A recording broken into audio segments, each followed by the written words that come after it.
What's up, everyone? I am artist and creator Eric Ninoltowski, and today we're going to look at what does it take to become a great inker. You want to be a good inker? You want to be a great inker? Here's where I think you need to start. Let's get into it.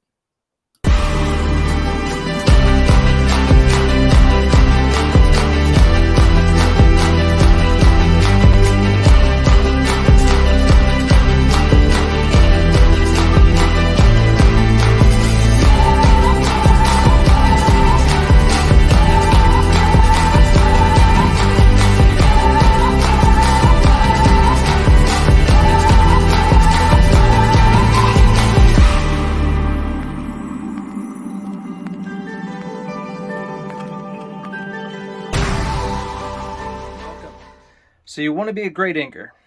We're not going to start with inking techniques and things like that. To begin with, I think we need to start at the beginning. If you want to get good at inking, where I think you need to start is simply looking at and studying the greats. My favorite has always been Scott Williams. He inks Jim Lee, and I've got this valuable tool here. This is the artist edition that IDW put out. It's fantastic. It's a beautiful book, 11 by 17, and it's the full pages at the exact same size that they were inked at, and you could really just look at and soak in all the beautiful line work that Scott Williams put down. So that's where we're going to begin. Now, a little bit about my background and my story and how I got to where I am today. I did go to art college. I went to the Delaware College of Art and Design. It was a 2-year school, and I got an associate's in illustration. However, that school was not specific for comic books, which is what I knew I wanted to do. I had no idea that Joe Kubert's School of Cartooning was in northern New Jersey, and so I kind of always kick myself for that, but that's a specialty school. So hopefully, if you're into comics, you can get yourself into a specialty school where you can actually learn specific tools and training for what you want to do. I did not get that. So now I did learn to use a brush. I did have to ink things. So I used tools like that. But again, it was not specific for like comic book art. It was not specific for inking. Okay. After I graduated, a few years later, I moved to San Diego, got married to my beautiful wife. Then I found Alias Comics. They were in La Mesa where I was living, and they had just started Alias Comics, which was a small kind of like indie comic book company at the time, which was headed by Brett Berner and also Mike Miller. So I went in there, I showed him some of my work, and I got an internship. Started working there under Mike Miller. So if you're not familiar with Mike, he is a great inker in his own right, amazing artist. He kind of took me under his wing, and he taught me things about structure, about form, about all those little, particular things about comic book art in general, not necessarily inking. He never sat me down and said, okay, this is how you ink, etc., etc. It was more comic art in general. A little bit later, I got my first gig on a book called Hand of the Morning Star. And so here it is here. It was a 150-page graphic novel, Manga America style, smaller pages. Now, I wanted to point this out because this art is what I first did when I started inking. So looking at Mike's work here, let me find a good page. Here is the style that Mike worked in, and because it was such a big book, 150 pages, we were cranking these out kind of fast. So simpler style, you'll notice that the line weights, there's no variation of line weight on the holding lines, the outer lines around him. I think you use like an 8 or a 5 depending, and then inside maybe a 2 or a 3 for the smaller, thinner lines.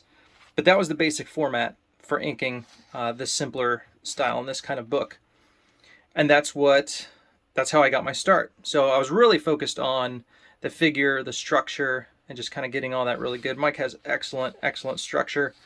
You can see that all there. So the inking was kind of like, secondary to my thinking. But just to show you, this is a type of inking style. All right, that's how I got my start.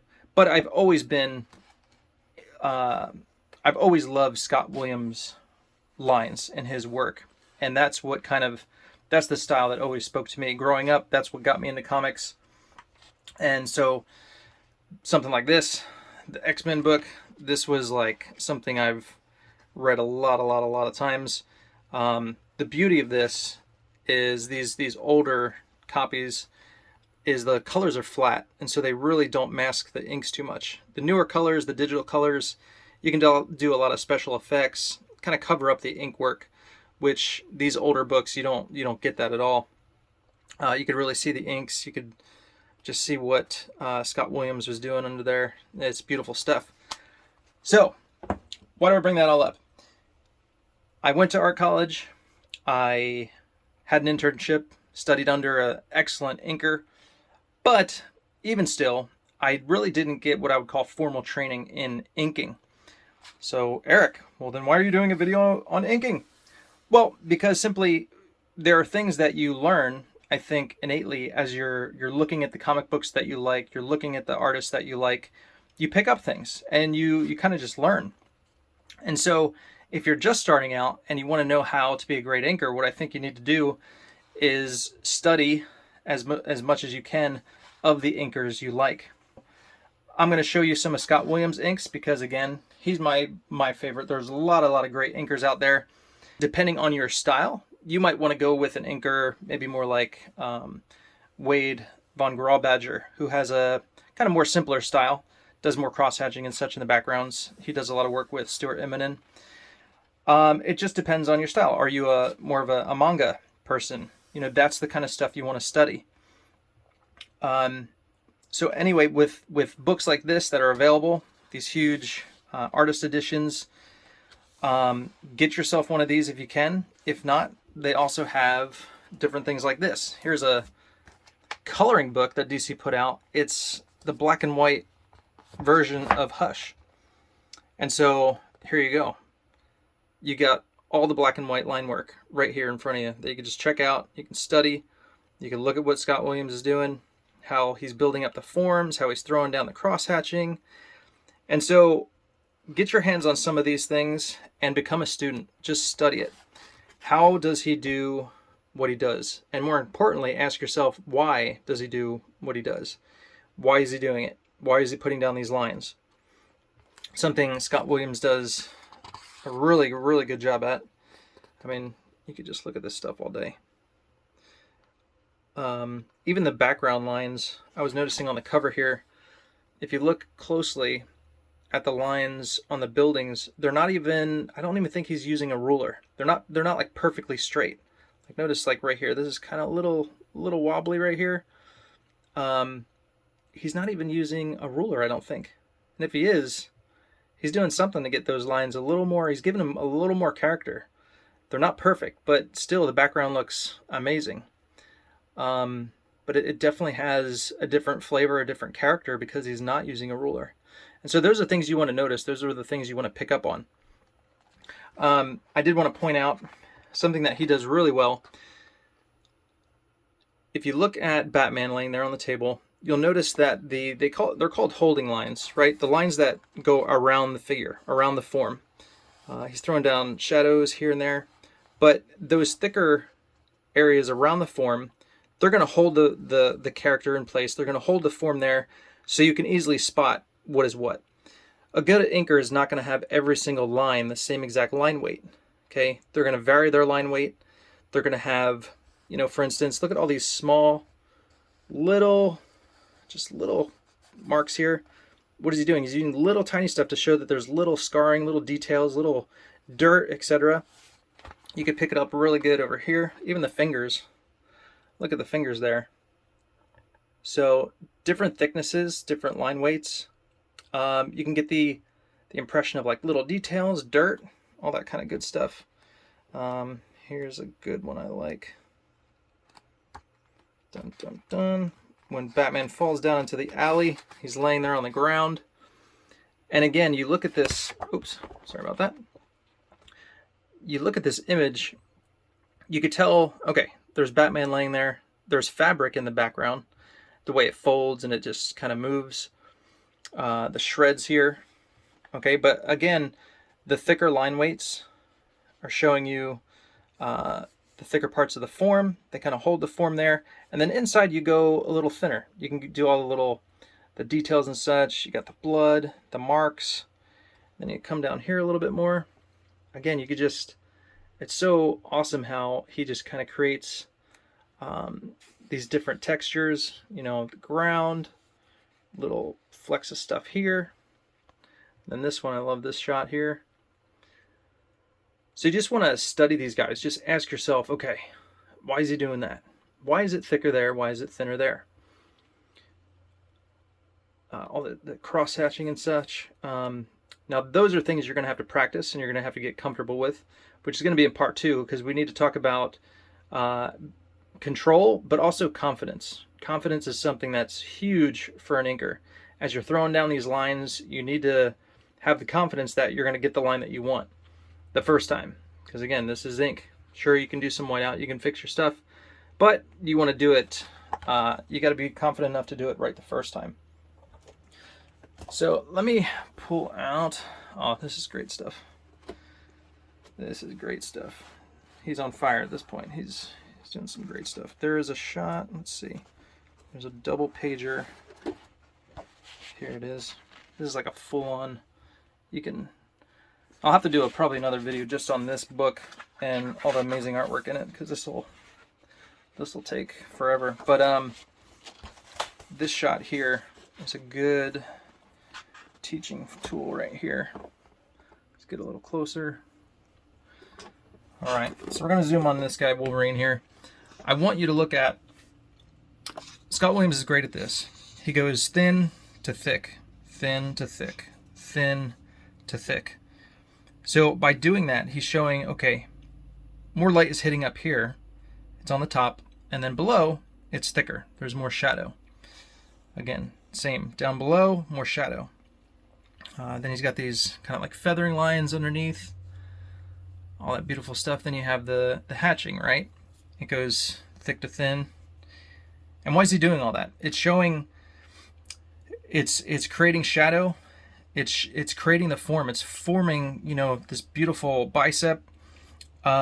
He's great at kind of following and building up the form of the characters and the leg, whatever. But, you know, you'll notice how he's got different line weights. And that's what I love about him. And again, Scott Williams uses a brush. Now, if you want to ink like Scott Williams, you're going to have to pick up a brush. You're going to have to learn, and you're going to have to get good at that. But first, what you need to do, pick the inker that you like, pick the style that you like. You know, again, is it manga? Is it more modern day stuff, more like the Olivier Coipel? Is it Stuart Eminem style, that kind of stuff? Or do you like the older kind of stuff, the brushwork? Do you want to use a nib? All that stuff. Find out what you like. Grab their books. Try and find, if you can, black and white editions, which is great. It's really good for studying. Again, if you can't afford something like this, find something else. Maybe a coloring book. Go online. Look at, you know, a lot of times artists will post their stuff. Study it. So there are, you know, a lot of different styles out there. There's different tools as well. There's, you know, there's a nib. You could use a crow quill. Real quick, let me show you this guy. I love Matt Banning. His work, he's inked Mark Silvestri. He's inked Stephen Platt. So here is a shot of Wolverine and Cable, and I mean, just so much great stuff there. I had the opportunity to talk a little bit with him at the WonderCon this past year. I love his inks, and so I was just like, hey, you know, just kind of picking his brain. What do you use? And he told me he uses the crow quill, and it took him a long time to actually get good at it. He said it took him about like 1 to 2 years, and he started by inking backgrounds because it was, you know, just difficult to get used to, and it took all that time to really just get proficient at using the crow quill. And then finally, as he got more comfortable with it, then he started actually inking the figures and inking you know, more of the foreground stuff rather than just the backgrounds. But again, that's 2 years. That's with a guy who's, you know, worked in the industry, and he's inked some great guys. So it's not going to come overnight. It's going to take some time, but you just gotta put the time in. You gotta pick up the tools and just learn them. He also said with the crow quill, you know, you can't be afraid to push too hard or like push a little harder. That's how you're going to get some of the thicker lines.